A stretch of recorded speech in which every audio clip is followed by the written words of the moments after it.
పశ్చిమ గోదావరి జిల్లా తాడేపల్లిగూడెంలో కూటమి నేతల మధ్య విభేదాలు భగ్గుమన్నాయి. టీడీపీ నేతలపై జనసేన ఎమ్మెల్యే బొలిశెట్టి శ్రీనివాస్ ఆగ్రహం వ్యక్తం చేశారు. ప్రభుత్వ కార్యక్రమాలలో టీడీపీ నేతలు ప్రోటోకాల్ పాటించడం లేదు అన్నారు. తిరిగి తమపైనే సీఎంకు ఫిర్యాదు చేస్తున్నారు అన్నారు. జనసేన జోలికి వస్తే ఊరుకునేది లేదు అని హెచ్చరించారు బొలిశెట్టి శ్రీనివాస్. ఎవరికీ భయపడేది లేదు. ఇలాంటి బచ్చగాళ్ళు నేను అసలు లెక్క చేయను.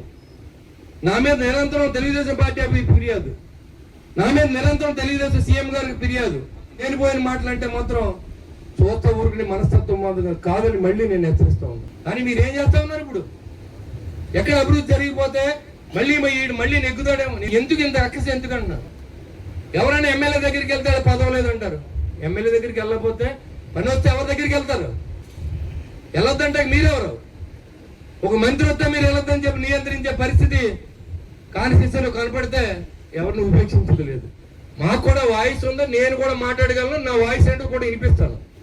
కానీ ఈరోజు జరుగుతున్నది ఏంటంటే ఒక ఎమ్మెల్యేని అసంబద్ధం చేసి నేను ఉంటేనే ఎమ్మెల్యే ఉంటాడనే వ్యక్తులకు నేను చెప్తున్నా. లేదు అంటే ప్రోటోకాల్ అంటే ఎమ్మెల్యే ప్రోటోకాల్ ప్రజాస్వామ్యబద్ధంగా ఎన్నుకోబడింది. నేను లేకుండా ఏ అధికారైనా మీరు ఓపెన్ చేసినా, నేను లేకుండా కార్యక్రమం చేసినా నేను ఈ ఫిర్యాదు చేసి మీ మీద యాక్షన్ తీసుకునే అవకాశం కూడా ఉంటుందని మీకు తెలియజేస్తాను.